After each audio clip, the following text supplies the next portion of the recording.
여기에 분양 결과에 따라 한국의 부동산 시장과 금융시장에 큰 충격이 올 수도 있고 쉽게 규제 하나 갖고 시장이 살아날 상황이 아닌 것 같다는 분위기도 느껴집니다. 전세 가격도 줄였어요.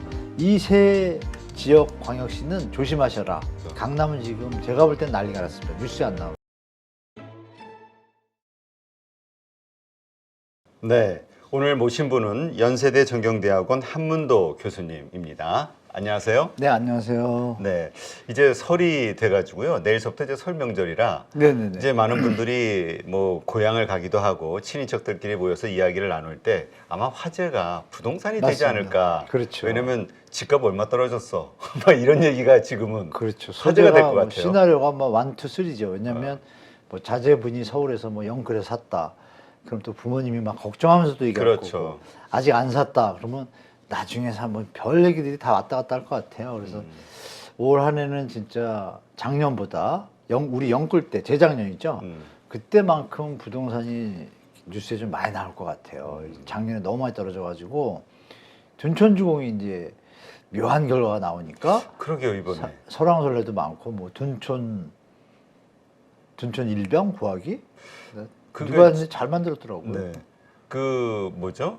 그 나오는 뉴스들 보니까 70%가 계약은 어쨌든 됐다고. 그래서 69%인가 봐요. 69%. 네네. 이걸 그냥 그래도 이 정도면 잘한 거 아니야라는 의견도 있고 정부가 거의 도와주다시피 했는데 융단 폭격 규제 하나. 파격적으로 도와줬는데도 이 정도면 망한 거야. 뭐 이런 의견도 있거든요. 어떻게 보세요? 사실 그 부동산 보통 분양이나 현장의 사업 분석을 따지면요. 80%가 대 안정성입니다. 사실은 뭐 비하인드인데 믿거나 말거나 그 만약에 이번에 70%가 안 돼가지고 70%가 안 되면 계산이 그 PF 대출 받았잖아요 중간에 그 금액에 그 계약금이 들어오면 계약금으로 그걸 갚을 생각이었는데 그 가이드라인이 77이었어요. 그래서 허그가 급하게 들어왔잖아요. 이상하잖아요. 왜 들어왔냐면 이 80%가 정도가 돼야 긴급 자금 수혜를 받았던 12%짜리 그거를 은행 금융권에서 이렇게 좀 합해가지고 그럼 해주겠다를 딜을 하고 있다는 소식을 제가 들었는데 그게 80%예요 분양률. 네. 분양률이 80%가 되면 해주겠다. 그게 돈이 들어오는 캐시플로우가 맞잖아요. 계약금 들어오고 중도금 들어오고. 그렇죠. 그런데 77도 아니고 70%잖아요. 이걸 알고 제 생각에 미리 정부에서 도와준 거예요. 허그가 해주겠다. 그렇죠. 그럼 이거는 사실 한 현장을 도와준 특혜일 수도 있지만 상황이 상황인지라 이 현장이 만약에 3, 40%, 4, 50% 끝나버리면 전국 부동산 현장에 좀 여파가 너무 심하잖아요. 제가 봐도 그렇죠. 저도 연착륙을 원하는 사람인데 이건 경착륙보다 더 심하잖아요. 그러니까 오죽하면 블룸버그에서도 둔촌주공의 계약률을 되게 보셨어요? 중요하게 보셨어요? 네네 그 뉴스 보고 저 깜짝 놀랐어요. 블룸버그에서 우리 하나의 그 동네 그 현장을 제가 언급하다니. 뭐 원문 들어가서 봤거든요. 네. 만 딱 써 있고 라지 스탠다드 라지 뭐 주거 지역 큰 주거 지역 뭐 역사 이래 다 써 있더라고요. 우리가 쓰는 말 다 쓰더라고요. 그 다음에 보니까 한국계 그 블룸버그 기자인지 샘킴 이름이 또 샘킴이더라고. 딱 보니까 결론은 그거예요. 거기서도 뭐냐면 여기에 분양 결과에 따라 한국의 부동산 시장과 금융시장에 큰 충격이 올 수도 있고 뭐 이걸 이렇게 어슴프레 해놨더라고요. 그러니까 그 얘기 맞아요. 왜냐하면 이게 안 되면 현재 PF 대출한 데가 많잖아요. 네. 이구면 거기서들도 큰일 났다는 생각이 들잖아요. 이거 큰일 났다. 심리가 너무 죽었다. 그래서 정부가 한쪽면은 잘했다고 봐요. 다만 이제 너무 많이 풀어놨으니까 이게 차후에 또 주택 가격이 폭등하거나 이럴 때는 빨리 걷어들여야 되는데 그건 뭐 잘 처리해야 되고 다만 이제 결과에 따라서 제가 볼 땐 그런 것 같아요. 그 현장이 70%가 나왔으니 A급 입지에 가격이 A급은 아니지만 뭐 B불 정도는 되잖아요. 조금 네. 비싸긴 하지만 그럼에도 이런 결과가 나왔기 때문에 그러면 이것보다 더 좋은 현장은 사실 강남에만 있는 건데 강남에 분양할 건 몇 개 없고 나머지 지역은 떨어지잖아요. 더 그러면 분양가가 만약에 예전에 시세에 맞춰서 분양 준비를 하던 현장들이 원래 12월에 할 때가 많은데 다 연기했거든요. 이거 보고 하려고 이렇게 나와버렸잖아요. 그 현장들은 건설사들이 둘 중에 하나죠. 아 이거 그냥 예전 가격에 비준해서 던졌다간 박살날 수도 있구나. 그러면 낮춰야겠죠. 분양가를. 낮춰야 되는데 건축비가 또 많이 올랐잖아요. 네. 그럼 조합에서는 낮추면 부담금이 되니까 자기 돈이 나가니까 아마 지금 조합과 건설사들이 아마 현장마다 다 지금 밤샘 회의할 수도 있어요. 제가 볼 때. 서도명군과 그쪽에도 몇천 세대짜리가 있는데 원래 12월 내 하려다가 스톱했거든요. 이 결과 보고 하려고. 그래서 우리가 이제 팩트를 볼 게 뭐냐면 이게 상당히 시장 심리가 안 좋다라는 걸 아셔야 됩니다. 요즘 뭐 규제 완화로 거래량이 늘었다 이렇게 약간 뭐 긍정적인 기사가 나오는데 그거 너무 성급하게 판단하시면 안 될 것을 제가 말씀드리면 그림 하나 보여드릴게요. 네. 보통 1000세대 이상 단지면요, 이 3일 동안 계약 기간을 갖습니다. 근데 이번 둔촌주공은요, 장장 1월 17일이죠, 끝다리가. 1월 17일이면 15일 동안 한 거예요, 보름 동안. 이 의도가 있는 거죠. 만약에 3일만 있으면 이건 계약률 진짜 안 나왔을 겁니다. 그러겠네요, 진짜. 네, 충분히 주면서 언론에서도 뭐 나름 긍정적인 보도를 내주고 이러다 보니까 고민하던 사람들이 시간이 많았잖아요. 그래서 하다 보면 이런 얘기들이 있겠죠. 결국은 우상향한다. 뭐 이런 개념에다가 혹시 오르면 이거죠. 혹시 오르면 전매제하니까 팔 수도 있대니 내리면 그냥 눌러 살고 뭐 이런 선택의 폭이 넓어지다 보니까 그나마 선방했다는 표현들이 70% 가까이 된 건데 내용을 보면 15일을 했단 말이에요. 근데 우리가 더 중요한 건 뭐냐. 장이 레디안트가 12월 말에 했단 말이에요. 근데 거기가 59% 계약해가지고 40%를 분양을 했는데 예비 당첨자도 다 못 채웠어요. 네. 못 채우고 무순히 줍줍을 한 거예요, 청약을. 그게 16일까지 해가지고 19일까지가 계약이었어요. 19일이 어제잖아요. 네. 뉴스가 없어요. 그래 조용하네요. 왜 조용하죠? 결과가 아마 안 좋아하는 거예요. 완판이 됐다면 분명히 무순히 청약 줍줍 기사가 나오겠죠. 줍줍 뭐 줄서 이렇게 나왔겠죠.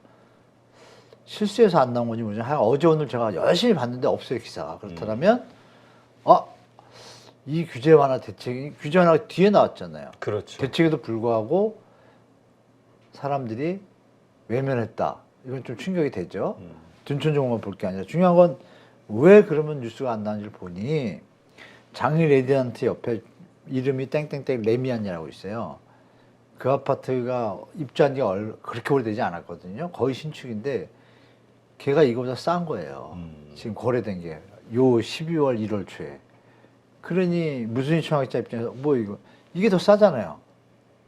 지금 그래서 딜레마에 빠졌습니다, 제가 볼 때. 근데 만약에 잘 됐으면 발표가 나왔을 텐데 여기 제가 뉴스가 왜 없지라고 썼잖아요. 그래서 우리가 이거는 좀 신중하게 봐야겠다, 시장을. 그래서 쉽게 규제 하나 갖고 시장에 살아날 상황이 아닌 것 같다는 분위기도 느껴집니다. 예. 네. 일단 지금 이렇게 많은 어떤 그 정부의 파격적인 대책이 나왔음에도 불구하고 아직 그 부동산 시장이 이렇게 뭐라 그럴까요? 반등이랄까요? 이런 것들이 일어나진 않은 건가요? 그러면? 예, 제가 데이터 좀 보여드릴 텐데요. 네. 전국 주간 아파트 뉴스에 보셨을 거예요. 뭐 하락폭이 줄고 있다 막 이렇게. 둔화된다 이런 얘기들이 많이 네네. 나오더라고요. 실제로 이 그림 보시면 예전에도 한번 보여드렸는데 그 규제 완화 대책 나오기 전에 12월 한 초죠. 그 12월 21일에 또 규제 대책이 또 나왔었잖아요. 네. 전국 막 풀고. 그러니까 그 이후부터 좀 심리가 호전돼 가지고 하락폭은 줄였어요. 하락폭은 줄였는데 여전히 하락이잖아요. 그리고 여기도 보면 다 줄였습니다. 이렇게 전국적으로 다 줄였어요. 특히 서울은 많이 줄였어요. 특히 언제냐면 103 대책 나오고 나서 많이 줄었지만 예전을 더 들어보면 우리 하락할 때 0.17, 그 전에 기억나세요? 뭐 0.02, 0.03 이런 별 펴였었잖아요. 네네. 0.02의 두 배는 0.2잖아요. 그렇죠. 근데 지금 줄인 게 마이너스 0.35예요. 되게 폭이 큰 거예요, 이게 사실은. 52주 한번 계산했었잖아요, 저희가. 그렇죠. 그럼 0.3, 50이면 3, 5, 15, 7, 8%에서 10% 빠진다는 얘기죠. 이걸로 가면. 그럼 지금도 많이 내려왔는데 또 10%더 빠진다는 얘기예요, 서울이. 근데 이게 이제 앞으로 어떻게 갈지 좀 봐야 되겠고, 제가 전세 가격에 항상 주의하라고 그러셨잖아요. 그렇죠. 전세 가격 보시면 이상한 현상이 벌어집니다. 여기 보시면 똑같은 주인데 전세 가격은 여기 서울도 보시면 더 내려왔습니다. 더 떨어졌는 이게 거네요? 팩트예요. 그죠? 그러면 규제 완화 호재로 상승폭, 하락폭을 줄인 게 힘을 받기 힘들잖아요. 전세 가격이 자꾸 내려가면. 그 다 비슷해요. 수도권도 그렇고 지방도 그렇고 잠시 쭉 올라가다가 전세 가격이 다시 내려가기 시작해요. 그러니까 호재 효과가 물론 전세는 실거래 시장이니까 그러니까 이런 흐름에서 볼 때 우리가 지금 이 하락폭 주는 게 계속 못 갈 수도 있겠다는 예측도 가능하죠. 그렇게 보시고 6대 광역시도 보시면 다 줄였습니다. 줄였는데 여기서 유의할 거 하나, 부산. 우리 부산에 계신 시청자분들 계실 텐데 다 줄였습니다. 그래서 제가 따로 이렇게 표시를 했어요. 부산만 특이하죠. 매매 가격이 더 확대됐어요. 하락폭이. 하락이. 네, 그래서 제가 한두 달 전에 말씀드렸을 거예요. 부산은 이제 앞으로 떨어질 거다. 왜? 거의 입주 물량이 많아요.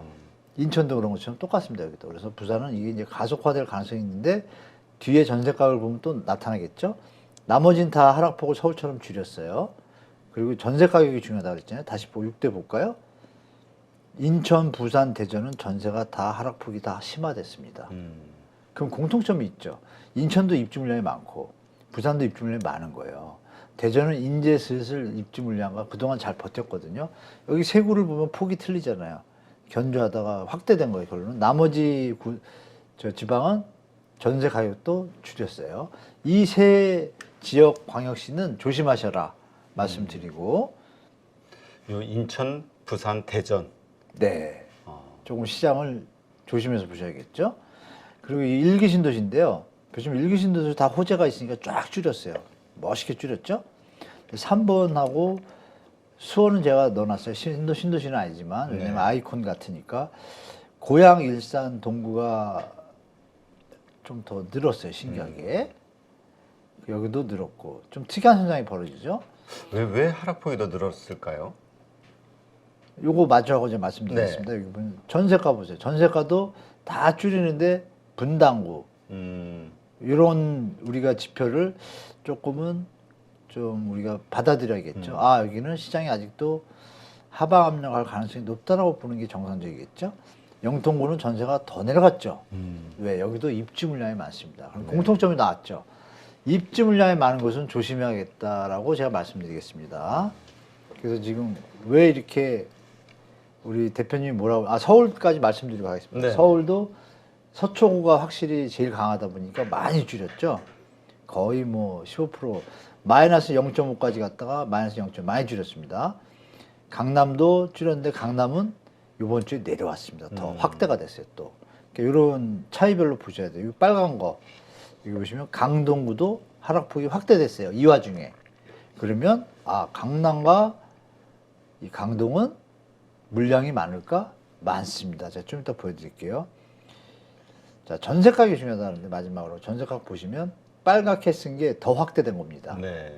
그럼 여기서 보면 송파는 줄였고 마포도 줄인 게 아니라 빨갛게 두 개가 있으니까 더 하락한 겁니다. 이렇게 빨간 게 두 개가 있으면 더 하락한 걸 제가 표시한 거예요. 그러면 여러분들이 보실 게 서초하고 강남도 이거 안 해놨는데 제가 강남하고 어디요? 마포는 더 내렸네 전세가가. 그럼 여긴 더 조심해야겠죠? 근데 이제 실제로 마지막으로 이제 말씀드릴게. 그래서 이 입주 물량을 제가 하나 뽑았는데요. 여기 보시면 제가 강남 사구의 입주 물량이요. 이렇게 빨갛게 잘 안 보시겠지만 시청자 여러분들 빨갛게 2,900 개포 프레지던스 자이 프레지던스 이번에 들어오는 거 2,900, 220, 255 이거 다 더하면 한 3,300세대 됩니다. 이거 아직도 다 안 채워졌어요. 2월달에 입주인데. 네. 그러면 강남구가 아까 그래서 전세가가 내려가잖아요. 이런 영향인 거죠. 근데 여기 가시면 8월달에 원밸리가 이거 대충 더하면은 2,600, 700, 800, 한 3,000세대 또 들어와요. 8월달에. 그러면 서초구도 그때는 좀 약세를 보이겠죠. 뒤이어서 이제 하반기 가을이 문제예요. 9월, 10월에 강남 서초에 막 몰려있죠. 800개, 1,000개, 5,000개. 어마어마한 물량이 나오지 않습니까? 그러네요. 그래서 제가 하반기에 강남에 슈퍼 역전세난이 날 거라고 제가 제 유튜브에 올렸습니다. 한문도 TV에. 이렇게 좀 보시면 더 상세하게 설명드렸는데 세대수가 너무 많잖아요. 그렇죠. 기억에 여러분들 기억나실 때 서울의 입주 물량이 뭐 2만 개밖에 안 된다. 공급 부족이라 그랬는데 그렇죠. 강남 4구에만 2만 400개예요. 물론 여기서 이제 여기 역세권 청년주택 이런 건 좀 작다 보니까 대충 계산하니까 이거 한 2, 3천 개 되더라고요. 그래도 17,000개가 지금 나오잖아요. 나머지 서울 전체로 하면 한 3만 5천 개가 들어와요. 강북구 쪽하고. 네. 그러면 여기 써놨네요. 위에다 38,886개. 어마어마한 물량입니다. 4만 개 가깝잖아요. 그렇죠. 중요한 건 하락기잖아요. 그러면 시장이 어떻게 될지 이게 올라가기 쉽지 않다. 이런 느낌이 드시죠, 여러분? 그렇죠. 그래서 제가 드릴 말씀은 올 한 해는 정말 보수적으로 누누이 말씀드리지만 대처하셔라. 규제 하나 대책이 나왔지만 물론 이 경우는 하나 있습니다. 양도세 일시적, 한시적 감면 제도가 나오는 거하고 매입 임대 사업자 이걸 어떻게 하느냐 두 개가 남았는데 강남 3구는 아마 풀 거예요. 네. 조만간 풀 텐데 그건 효과가 없습니다. 이미 옛날에 증명이 됐어요. 2012년도 2월에 풀었었거든요. 강남 3구를 전혀 효과가 힘을 썼어요. 이거 이번에는 힘을 못 쓸 것 같고 남은 카드는 제가 봤을 때 이제 또 다른 것도 몇 개 있는데 토지 거래하고 뭐 이런 거 있는데 일단은 예전처럼 MB 정부 때는 이런 규제안을 던졌을 때 글로벌 터지고 나서 한 3, 40% 빠졌는데 서울이 그 3, 40%를 한 6개월 만에 회복했습니다. 바로 규제안을 던질 때. 근데 그때는 금리가 2%였어요. 저금리였는데 지금은 그 상황이 아니잖아요. 그렇죠. 그래서 이번에는 던져도 예전 같지는 않을 것 같다. 반등을 하더라도 회복하는 건 기대하기 어렵고 상승 반전을 할 수는 있겠지만 그 힘이 이 대세 하락에 좀 힘에 밀리지 않을까 저는 그렇게 올해는 정말 조심하셔라라고 말씀드리겠습니다. 그러니까 조심하는 게 정부의 어떤 대책 혹은 시장의 그로 인한 어떤 반등 이런 걸 가지고 돌아섰다 네. 생각하고 지금이 싼 가격이다 사는 그렇죠, 거. 그렇죠. 성급하다고 말씀드리죠. 그래서 여러 지표를 봐도 아직 더 내려갈 폭이 남아 있어요. 계산상 많이 내려온 것 같지만 예를 들면 6억에 분양했던 것들이 지금 뭐 18억, 19억까지 3배까지 갔다가 그게 50% 빠져도 20억이 50% 빠지면 15억이잖아요. 그렇죠. 근데 분양 제가 얼마나 그랬어요? 6억. 갭이 아직도, 많잖아요. 그런 개들은 50%가 내렸음에도 불구하고 조금 더 내려갈 소지가 있고 강남 같은 경우에 지금 많이 안 빠졌잖아요. 네. 근데 물량이 많이 나오잖아요.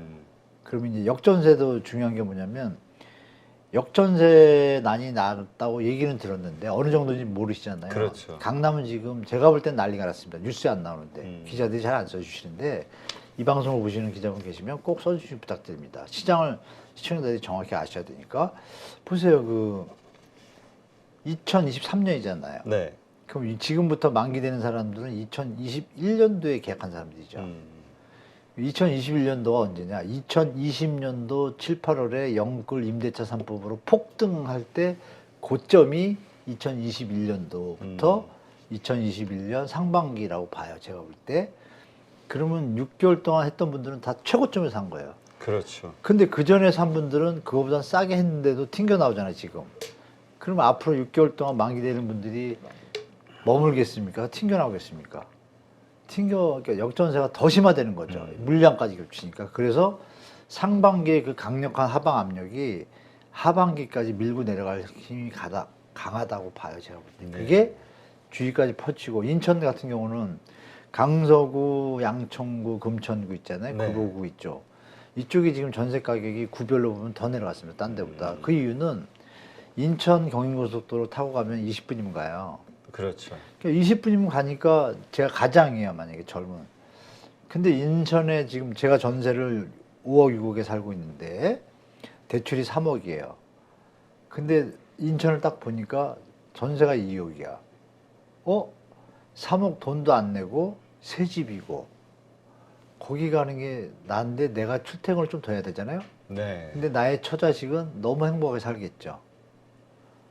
근데 4년 연장 되잖아요, 또 계약갱신 때문에. 네. 됐다. 내 인생 4년 동안은 내가 더 열심히 벌 테니 좋은 데로 가자고 이전을 할 거 아니에요? 네. 실제로 그 이전 수요가 많아서 강서구, 양천구, 금천구, 구로구 이쪽 일대가 인천하고 가까우니까 전세 가격이나 매매 가격 폭이 이제 본격적으로 이제 더 시작될 겁니다. 그러면 거기가 비면 서대문구 이쪽에 있는 분들이 골로 또 갈 거 아니에요. 싸지니까. 이게 진짜 연쇄 반응이 그렇죠. 우리가 예전에 집값 오를 때 풍선 효과처럼 역풍선 효과가 오는 거죠. 시내까지. 근데 시내까지 오는 중에 강남이 또 터져서 이렇게 가네?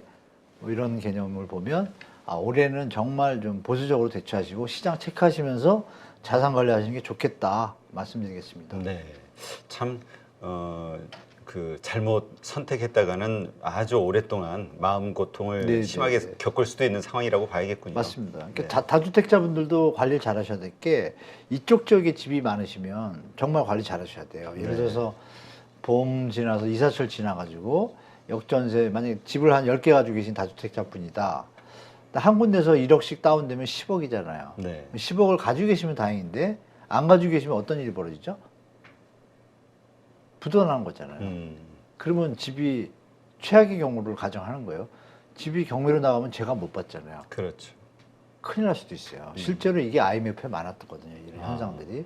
제주에 그렇게 집을 다 날린 분들을 좀 압니다, 제가. 그래서 그분들이 저한테도 얘기해요. 한 교수님, 그때 한 교수님 말대로 반은 털었으면 내가 지금 떼부자가 됐을 텐데. 맞아요. 그때 만약에 반을 털고 그 5개를 유지했더라면. 그렇죠. 그죠? 2008년도에. 지금은 부자가 됐겠죠. 그러니까 지금 계신 분들한테 말씀드릴 게 뭐냐. 다주택자분들이 레버리지가 과다한 상태고 부담이 없고 유동성이 없으시면 전세, 역전세는 아니고 올해 안에 벌어질 가능성이 많잖아요. 특히 뭐 인천, 수원 여기 뭐 제가 말씀드린데 여기 계신 분 집을 가지고 계시다라면 정말 신중하게 자산 관리를 다시 짜셔가지고 조금 줄이고 욕심을 줄이시면 나머지가 회복될 때 그거라도 할 수 있지 않을까요? 손절이라고 그래야 되나? 뭐 손절하고 뭐 이런 거 배분을 좀 잘하셔야 될 것 같아요. 제가 그렇죠. 볼 때. 자산 배분. 네, 그래서 리밸런싱. 우리 죄송합니다. 리밸런싱을 잘 하시고 네. 그러면 리밸런싱 속에 지금 싸게 팔았지만 그 싸게 판 집을 수요자들 입장에서 더 싸니까 수요가 생기게 되면 수요가 받쳐지면 이게 다시 이제 상승으로 올라가는 기반이 되잖아요. 들고 있다 보면 나중에 같이 더 뭉그러지거든요. 그렇죠. 그런 것도 필요한 것 같습니다. 리밸런싱, 그러니까 다주택자분들의 리밸런싱이 대한민국의 주택 가격의 조정 안정에도 도움이 되고 그분 자체도 장기적인 수익률에서는 다시 한번 회복할 수 있는 기회가 되니까 그런 걸 하셨으면 좋겠다고 말씀드리겠습니다. 네, 알겠습니다. 사실 요즘 주식시장에서 건설주들이 금융주하고 상당히 올랐었거든요. 네, 올랐었죠. 그 건설주 오르는 이유 중에 하나가 부동산 정부 과감한 대책 이런 것들로 인해서 좋아지지 않겠냐라는 기대감. 근데 저는 이제 우리 한 교수님한테 말씀드린 게 있으니까 우리 가족분들한테 네. 정부의 이 대책이 그러나 부동산 전문가분들이 뵀을 때는 이것이 부동산 경기를 살게 해줄 만한 이 추세를 전환시킬 만한 그런 역할은 못한다라고 보는데 그렇다면 건설주에 대해서 우리가 어떤 시각을 가져야 될까? 바닥에서도 한참 오를 거라고 봐야 될까? 네. 이런 얘기 바닥에서요. 했었거든요. 한참은 아니지만 좀 오를 수 있습니다. 왜냐하면 제가 주식 전문가는 아니지만 건설 회사들이 중견사 뭐 조그만 건설사들은 사실 상장된 회사가 거의 없잖아요. 그렇죠. 근데 지금 현재 상장된 건 뭐 거의 메이저잖아요. 그렇죠. 메이저 아닌 뭐 중국도 있겠지만 메이저 회사들은 이미 이 상황을 다 예측하고요. 여러분들 아쉽게 건설 회사가 앓는 소리, 심한 얘기죠. 죄송하지만 앓는 소리를 막 하잖아요. 망한다 뭐 한다. 벌 때는 뭐 아무 전화 없더만. 저한테 전화 한 통 없었잖아요. 예, 그렇죠. 앓는 소리 많이 하시잖아요. 정보 도와주잖아요. 거기서 이제 옥석을 가려가지고 우량 현장을 살릴 것 같아요. 근데 중요한 건 거기서 뭐냐면 이분들이 준비를 안 했겠어요? 이 상황에 대해서? 그렇죠. 다 기업 했겠죠. 입장에서는 말씀드릴 게 뭐냐면 작년, 재작년에는 아파트가 좋으니까 아파트를 많이 했잖아요. 했는데 이럴 줄 알고 문재인 정부를 떠나서 전체 국가산업 기반을 볼 때 건설회사 유동성이 너무 약해지면 경제에 도움이 안 되니까 그렇죠. 그래가지고 SOC 사업이라고 하죠. 이 기반시설 사업 건축 수주가 그러니까 건설회사 입장에서는 수주량이잖아요. 아파트든 뭐든 뭐 관공서를 짓든 하여간 건축을 많이 하면 돈을 버는 거잖아요. 그렇죠. 네. 근데 그 총액은요 올해가 작년하고 차이가 없어요. 재작년하고 미리 준비가 다 돼 있어요. 아파트를 더 공급을 안 해도. 그 대기업은 큰 무리는 없다. 제가 볼 때. 다만 몇 군데 건설회사 있죠. 오버슈팅한 사람들. 뭐 LO 뭐 이런 뭐 있잖아요. 뭐 T 뭐 이런 건설회사. 여기는 사실 정부에서 확실히 밀어주지만 확장을 하다 보니 수도권이나 약간의 수요가 없는 곳까지 손을 댄 곳들이 있어요. 네. 그 여파가 어떻게 될지 제가 모르겠지만 그거는 좀 체크는 해보셔야 될 것 같아요. 그러니까 부채 비율이 많은 건설사 두세 군데는 조금 저 어려울 수 같으면 있다. 좀 보류하고 부채 비율이 적은데 부채 비율이만 한 200%, 150%는 기본이잖아요, 건설이. 그렇죠. 근데 350 넘어가면 조금 그렇잖아요, 상식적으로. 근데 미래에 SOC를 안만 하더라도 좀 수익이 많이 안 나면 이자 돈을 많이 내야 되는데 금리가 좀 세잖아요. 그런 계산하면 배당의 개념에서 보면 수익이 많이 안 날 것이고 그런 거는 조금 자제하시고 좀 안전한 부채 비율이 작은 건설사 이쪽은 제가 추천 안 하고 큰 무리는 없겠다라는 생각을 할 수 있습니다. 제 생각에. 지금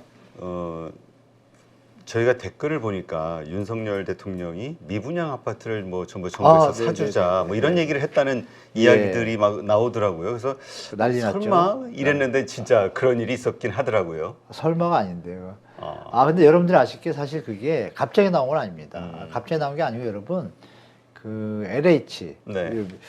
지금 주택도시공사라는 데가 있어요. 그러니까 우리가 여러분 왜 청약저축 들잖아요. 네. 청약저축 그 돈이 이제 관리를 하잖아요. 근데 그거를 정부가 보증을 쓰니까 그 돈이 주택기금이라는 것에 들어가서 우리 분양받을 때 쓰기도 하고 이렇게 돌리는 부분도 있고 정부가 출자하는 것도 있고 뭐 여러 가지 기금으로 모여가지고 지금 기금 예산이 한 60조 돼요. 그 60조 중에 또 어느 정도 LH는 또 LH 예산이 있을 거 아니에요? 그렇죠. 그러면 이 보증공사는 보증공사대로 LH는 LH대로 주거복지안정이라는 명분 하에 일정 예산이 기존 주택을 매입해서 똑같은 얘기야. 기존 주택인데 중요한 건 미분양인 거죠. 기존 주택은 똑같죠.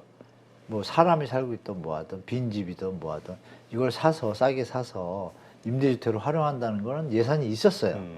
있었는데 이 얘기를 한 이유는 뭘까? 그냥 예산대로 하는 게 아니라 추가하겠다는 얘기죠. 네. 그래서 7조를 추가하겠다는 얘기를 했어요. 아. 근데 중요한 건 좋은 일이죠. 어떨 때 MB 정부 때도 이걸 했습니다. 그 글로벌 때도. 그때는 어떻게 했냐? 딱 정해져 있어요, 가이드가. 50에서 70% 선에서 매입입니다. 아, 싸게 헐값에 매입하는 거군요. 당연하죠. 부도나면 더 헐값인데. 그렇죠. 그렇죠? 그 누가 봐도 이해되잖아요. 그거를 적정 예산에서 매입을 해서 조금 늘렸어요. 한 1, 2조, 3조 이렇게 늘렸는데 이번에 좀 많이 늘렸잖아요. 7조. 좀 크죠, 사실. 4대강 뭐 이거 할 때 20조 갖고 전 국민 난리가 났는데 우리가 하도 요새 몇십 조 하니까 7조가 잘 이래 감이 안 오는데 엄청 큰 돈입니다. 그렇죠. 7조니까 이번에 그러니까 이 7조가 잘 써야 되잖아요. 말씀드린 대로. 그러면 이 사례를 들으면 시청자분들이 깜짝 놀라실 텐데 오해하지 마시고 수유 칸타빌이라고 서울에서 미분양 처음 터졌을 때 강북구의 수유 칸타빌이 뭐 미분양이 터졌다.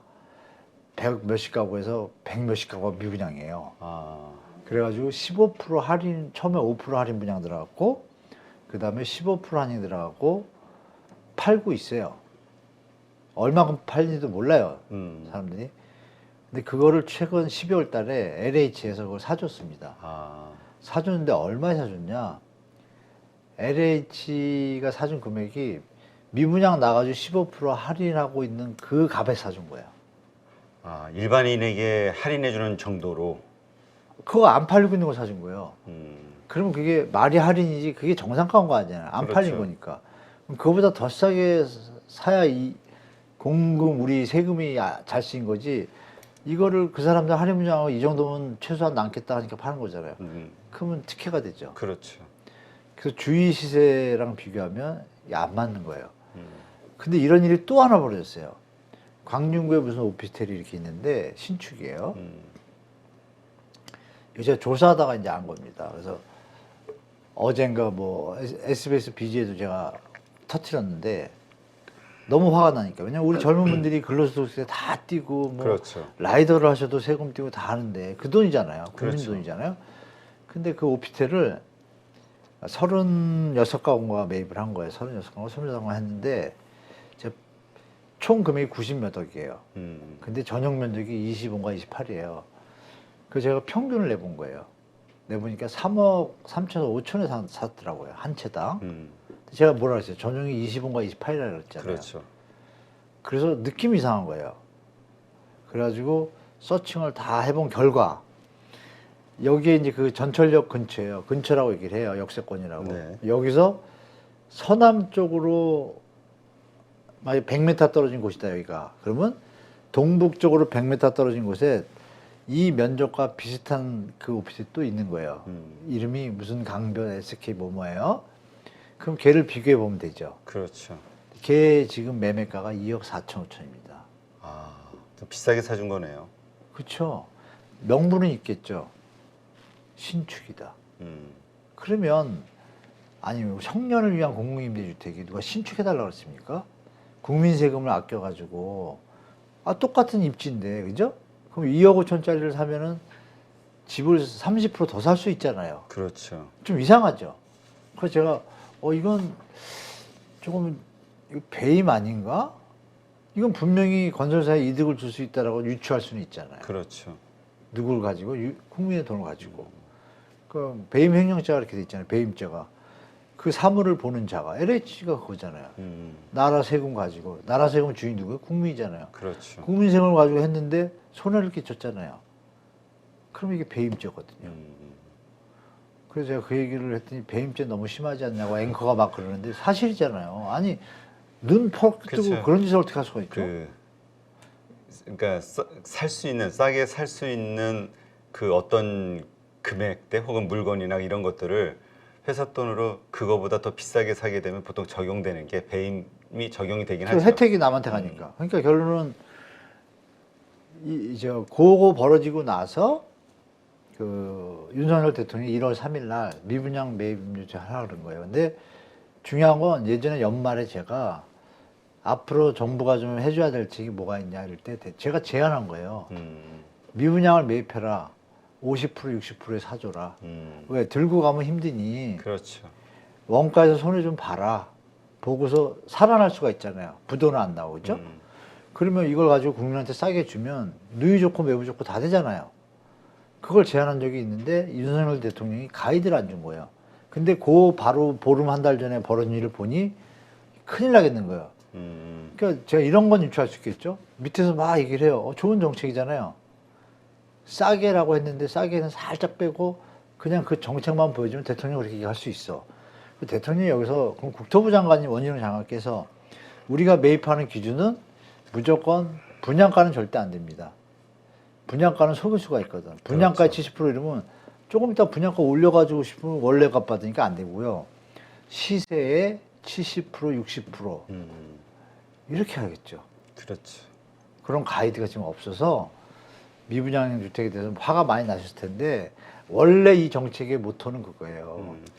이왕 뻗어가지고 힘들어질 거, 그러니까 돈이 조금이라도 있어야 이게 저 건설사 사람도 유동성 확보에 좀 움직일 텐데 그렇죠. 또 경제 전체. 아예 막히면 힘드니까 그거를 그럼 네가 이득이나 원가 보존하지 말고 조금 손해 보고 도와주는 형태가 되니까 서로 좋잖아요. 그게 원래 이 미분양 매입의 근본 취지인데 이게 지금 이상하게 되니까 우리 시청자분들하고 저하고 다 감시해가지고 다 우리 돈이잖아요. 그렇죠. 그렇죠. 뭐 그런 좀 문제가 있습니다. 잘 되면 너무 좋은 건데 안 되면 이건 좀 심각합니다. 그러니까 이 가이드라인이 나와야 되겠군요. 장관 입에서. 네네. 장관 입에서 너무 셌나? 장관님이 그거를 말씀해 주셔야 돼요. 그렇죠. 그래야 국민들이 오해를 안 하죠. 그렇죠. 네. 이게 왜냐하면 또 나름대로는 잘 하겠다고 노력하는데 커뮤니케이션이 잘 안 돼서 잘못 오해하죠. 오해하는 경우도 있으니까. 맞습니다. 맞습니다. 네. 네. 제대로 된 어떤 정책 방향 혹은 가이드라인을 확실하게 선언해 주시는 게 이 쓸데없는 그 논쟁을 피할 수 있는 지금 거죠. 우리 돈을 뺏어가는 거 아니에요. 근데 이런 현상들을 보면 지금 우리 3기 신도시도 그렇고 이제 계속 나오잖아요. 네네. 이 청약해서 이러한 분양받는 아파트들 받으려는 아마 분들도 있을 텐데 어떻게 봐야 됩니까? 여기서 또 국토부 장관께서 또 한 말씀 해주셔야 되는 거예요. 뭐냐? 자, 청약하는 현장들은 공공택지가 주로 많잖아요. 그렇죠. 시내 빼고는. 그러면 보통 분양가를 선정할 때 어떻게 하죠? 공공택지는 시세 대비 뭐 80%, 70%, 60% 가이드를 둬요. 면적별로. 그래서 전매 제한도 걸고 하거든요. 그러면 시세가 내려왔으면 분양가도 내려올 거 아니에요. 그렇죠? 그렇죠. 근데 원희룡 장관님이 뭐라 그랬어요? 우리 주택 가격은 40% 정도 빠질 수 있다라고 우회적으로 표현했잖아요. 그럼 우리가 유추할 수 있는 거는 그거를 빨리 얘기해 줘야죠. 지금 사전 청약하는 것들은 분양가 예정 분양가잖아요. 그렇죠. 그 개념에서 확실히 얘기해줘야죠.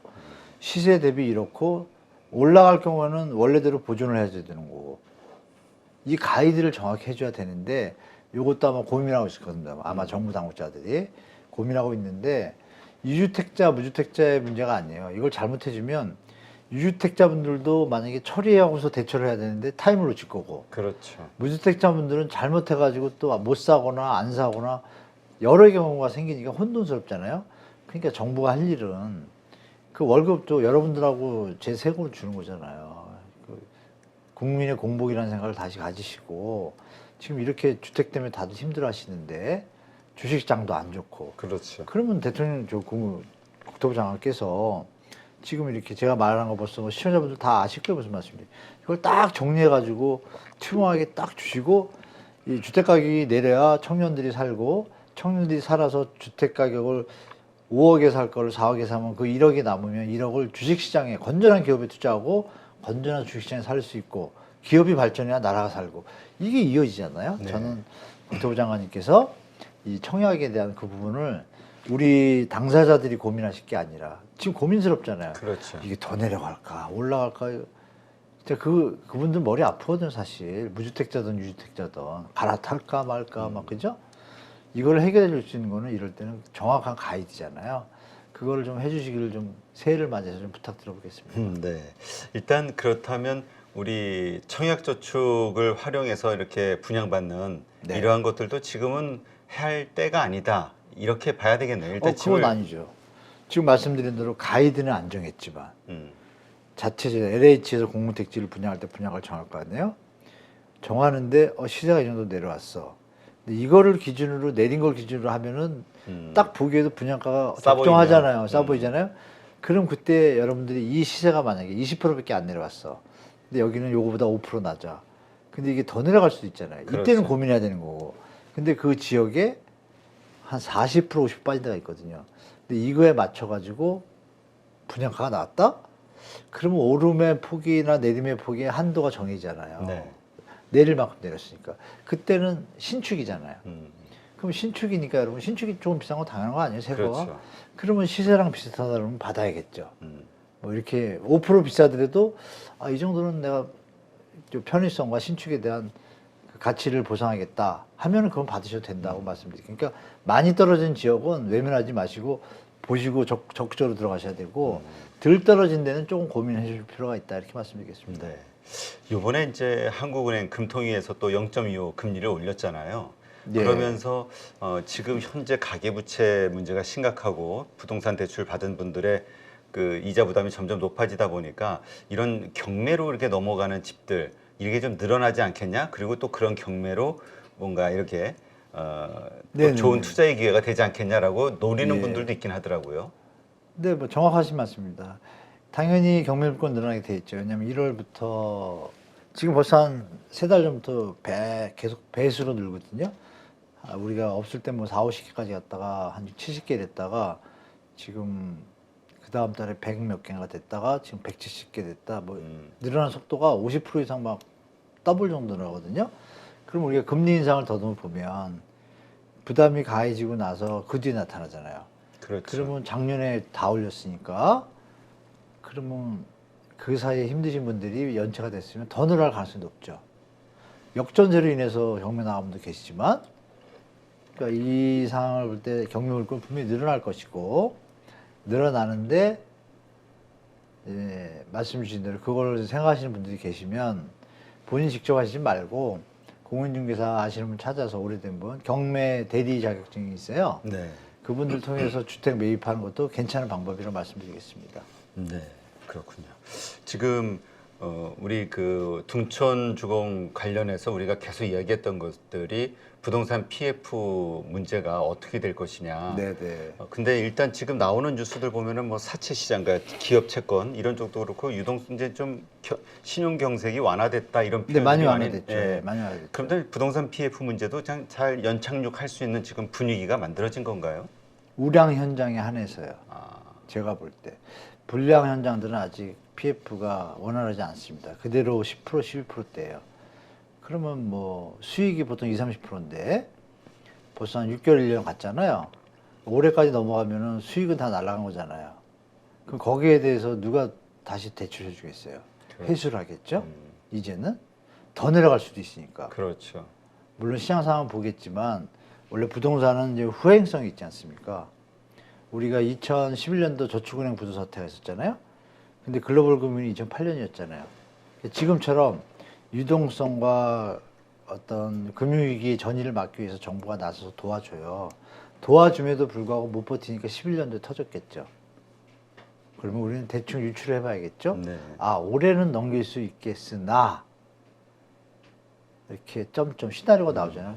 또 일이 터질 수도 있고 정말 기가 막히게 미국의 물가가 잡힌다면 이게 잘 연착륙이 되겠지만 안 그러면 다시 그 더블 D 비슷한 그런 쇼크가 올 수도 있겠죠. 그렇게 예측하시고 그러니까 올해는 사실 그러니까 진짜 조심하셔야 되는 거죠. 그러게요. 2023년 이게 일각에서는 워낙 이 가파르게 빠지다 보니까 네네. 역시 V자 반등이 좀 나오지 않을까, 좀 빠르게 상승으로 좀 전환이 되지 않겠냐라는 기대를 하시는 분들도 있긴 하더라고요. 워낙 빠르게 내려오다 보니까. 그건 뭐 물린 분들 얘기죠. 아, 제가 볼 때. 왜냐하면 계산이 그렇게 나올 수가 없는 게요. 현재 주택 가격, 서울만 예를 들어서 죄송한데 지방도 비슷합니다. 흐름은. 지방은 좀 여유는 있는 건 있어요. 그 사줄 사람이 있어야 되잖아요. 그렇죠. 아니면 투자할 사람이 있어야 되잖아요. 투자할 사람들 입장에서 지금 분위기상 앞으로 3년 뒤부터는 이제 3기 신도시 물량도 나오잖아요. 또 중장기로 보면 현재 집을 많이 갖고 있는 분들이 다들 원래 예산을 일이 없었어도 100만 원, 200만 원 물건 나오기 시작하기 전에는 조금씩 처리하겠다는 생각을 가진 분들이 많아요. 많은 와중에 이제 이게 왔죠. 그럼 그분들이 이걸 더 갖고 막 2027년까지 갖고 갈 용기가 좀 없어지게 됩니다. 그러면 반등을 하려면은 밑에서 사줘야 되는데, 그죠? 투자자 갖고 다 못 움직이거든요. 투자자가 앞에서 리딩을 하고 뒤에서 실수요자가 이 정도면 내가 감내할 수 있다 해서 붙어주고 여기서 이제 뭐 기사들이 펌핑이 돼가지고 호갱이 되는 이제 영끌들이 나타나는 막 이런 상황까지 연출되면 폭등이 나는 거잖아요. 그렇죠. 그러면 V자 반등이라고 하셨잖아요. V자는 제자리 가는 거잖아요. 물론 폭의 진폭은 있겠지만 그럼 V자가 되려면은 지금 다 풀었잖아요. 그럼 살 수 있는 사람이 투자자뿐이 아니라 다음 사람이 있어야 된다. 실수요자도 따라와야 된다. 근데 지금 서울의 주택가격 예를 말씀드릴게요. 10억이다. 지금 한 17억, 18억 가던 게 10억 된 데도 있거든요. 자, 10억을 예를 기준 말씀드리면 살살 누군가 볼까요? 우리가 서울 시민이 2인 가구 기준으로 할 때 1인도 아닙니다. 2인 가구 2인 기준으로 가구. 할 때 평균 소득표가 나왔어요. 분포가. 여러분들 상위 20% 100이라고 할 때 2인 가구가 100가구가 있다 할 때 20가구씩 자르면 5개가 잘리잖아요. 그렇죠. 근데 유주택, 무주택자 비율이 5대 5니까 그러면 2개하고 2개의 반은 집을 가진 분들이고 이 밑에 50% 분들은 집이 없는 분들이잖아요. 서울은. 그 이 50%의 소득수를 좀 봐야겠죠. 2인 가구의 평균 소득 예전에도 말씀드렸지만 6,500 이하가 70%고요. 5,000 이하가 지금 한 45% 됩니다. 그럼 5,000 이하인 분들의 월 수령이 얼마인지 아시죠? 그럼 10억짜리 집을 살 때 그분들이 5억을 갖고 있으면 5억을 대출받아야겠죠. 그럼 계산하면 이자만 200 몇십에다 원금하면 300 몇십 내야 돼요. 근데 말씀드린 그 밑에 수요자들의 소득 분포가 물론 일부 분들 빼고 무주택자이지만 뭐 재산 있는 분도 있지만 그거 빼고 평균적으로 그분들이 붙어줘야 되잖아요. 다수가. 그렇지. 근데 그분들이 지금 400도 못 받는데 300 몇십을 원리금을 갚아요? 10억 비싼 집이죠. 못 따라오는 거예요. 그러면 결론은 조금 더 내려가면 사람들이 살 수 있는 근처가 오겠죠. 네. 그래서 제가 더 빠진다고 보는 거고 쉽게 못 살아난다고 저는 예측하고 있는 거죠. 그 소득을 볼 때는. 정말 빚을 내야 되는데 70% 그거는 영끌 때처럼 투기 광풍이 불어야 돼요. 나도 배팅해서 차익 남기겠다. 이게 붙어야 돼요. 능력이 안 돼도 막 붙어주면 그 반등할 수 있겠지만 중요한 건 이번에 학습했잖아요. 그렇죠. 그리고 60, 50들은 다 이미 경험한 사람들이고 20, 30들이 봤잖아요. 어느 분들이 과연 그러면 인생을 걸고 배팅을 할까요? 이건 단위가 크니까 인생을 걸리는 거예요. 그렇죠. 그러니까 이 부분에서 볼 때 제가 볼 때 V자 반등은 부추기는 시장 친화적인 분들이 하시는 얘기고 MB 정부 때 V자 반등이 왔기 때문에 그 얘기를 할 수도 있어요. 금리가 5%였다가 글로벌 금융위로 미국이 금리를 내리니까 우리도 2% 내려왔거든요. 네. 여기서 규제 하나를 풀었어요. 급반등했어요. V자로. 했는데 다시 1년 만에 꺾여서 7년 동안 하락한 거예요. 아, 그럼 V자 반등이 설령 오더라도 오래 갈 것 같다는 느낌이 프로그램이 재발될 가능성이 높잖아요. 그래서 V자 반등 올 수는 있으나 거의 안 오는 상황인데 올 수는 있으나가 안 되네요. 말하다 보니까. 미국이 금리를 2% 내리나요? 그렇죠. 오히려 더 올리는. 언제 내려요? 지금 올리는 중인데. 그래서 이번에는 좀 틀리다. 음. 그저 나오고. 그래서 V자 반등은 MB 정부 때는 저금리가 받쳐줘서 그나마 됐고 그때 주택 가격은 소득 대비 또 어느 수준이었어요. 근데 지금은 너무 높은 데다가 금리까지 높기 때문에 여력 있는 사람이 거의 없다고 봐요. 이게 시장에 다가설 수 없는 가격대다라고 말씀드릴게요. 네. 그러니까 만에 하나 이렇게 반등 구간에 오면 그때가 가지신 분은 처분해야 될 때고. 그렇죠. 네. 완전하게 처분할 때죠. 그때 이런 분들이 있을 거예요. 자기 여력이 좀 있으신 분들. 말씀드린 대로 연봉 그거 말고 그동안 뭐 부모님이 상속을 해주셨던 뭐 상가를 쬐그만 거 주셨던 그걸 처분하고 자기 계산하니까 3억만 대출 받아도 되겠어. 그죠? 만약에 10억인데 3억이면 이게 감내가 가능한 선이거든요. 그렇지. 3억이면 뭐 100에서 150 이 선이니까 소득이 그분들이 좀 살아 들어오겠죠? 그분들하고 매치가 될 때 다주택자분들 중에 어려운 분들은 그때를 타임을 활용하셔야겠죠. 그게 이제 알맞은 균형점이겠죠. 그러나 추세적인 수요가 붙기에는 제가 말씀드린 대로 갭이 좀 있다. 일부 50% 중에 이미 돈을 벌고 진짜 머리 좋은 분은 돈을 많이 버시고 이미 차익을 내고 이럴 줄 알고 집도 다 팔고 전세 사시는 분도 계실 거예요. 실제로 있습니다. 제 주위에. 변호사인데 이미 재작년에 다 정리하고 그때부터 전세 사시는 분 계세요. 정말 성공한 사람이죠. 전세 살고 있다 돈이 모았으니까 편하게 좀 내려왔잖아요. 집값이. 그렇죠. 편하게 매집. 자기는 비싸게 팔고 싸게 사고. 뭐 프로죠 거의. 그런 분들도 계세요. 그래서 그런 수요가 분명히 있거든요. 그러니까 이제 다주택자분들 중에 조금 자산 관리가 좀 버거우신 분들은 이 기회를 이용해서 잘 포트폴리오 다시 짜는 것도 중요합니다. 예. 네. 이번에 이제 설 연휴 때 이제 가족끼리 친척끼리 모이게 네네. 되면 아마 요거와 관련해서 많은 네. 이야기들 하실 것 같아요. 그렇죠. 이렇게 해라 저렇게 해라. 맞습니다. 예. 네, 많이 특히 젊은 분들, 부모님들 입장에서 영끌한 자녀를 네. 두고 있으신 분이라면 아마 그렇죠. 고민이 아주 클 것 같아요. 맞습니다. 네, 맞습니다.